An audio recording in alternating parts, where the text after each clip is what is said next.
hors des limites de la parole de Dieu, il leur sera difficile d'admettre qu'ils sont pécheurs et qu'ils ont besoin de la grâce de Dieu. Refus de la dépravation totale. La Bible nous dit que tous ont péché et sont privés de la gloire de Dieu.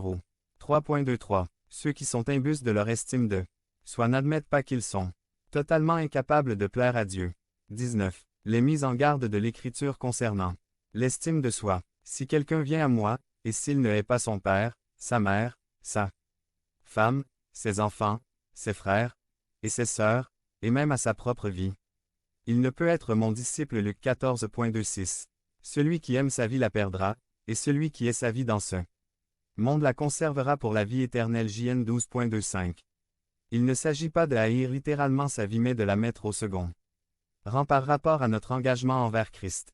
20, 10, 16, 06, 20, 23. Les mises en garde de l'Écriture concernant l'estime de soi, car les hommes seront égoïstes, amis de l'argent, fanfarons, hautains, blasphémateurs, rebelles à leurs parents, ingrates, irréligieux. 2.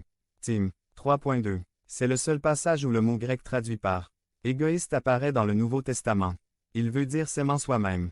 L'amour de soi qui est prôné dans bien des milieux.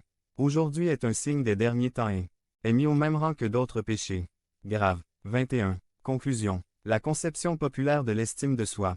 La déformation de la parole de Dieu concernant l'estime de soi. La rectification de la question de l'estime de soi. Les problèmes engendrés par l'estime de soi. Les mises en garde de l'Écriture concernant l'estime de soi. 22, 11, 16, 06, 20, 23. Conclusion. La Bible n'a rien de positif à dire sur l'estime de soi, l'amour de soi ou toute autre forme d'égocentrisme. Christ doit être au centre de la vie du chrétien. C'est seulement devant lui qu'il se prosterne et non pas devant une idole appelée moi. 23. Conclusion. Nous n'avons pas besoin d'une plus grande estime de soi, mais d'une meilleure compréhension de l'estime de Dieu pour nous, pas d'un plus grand amour de soi, mais d'une plus grande modestie. 24, 12, 03, 07, 20, 23. La Bible.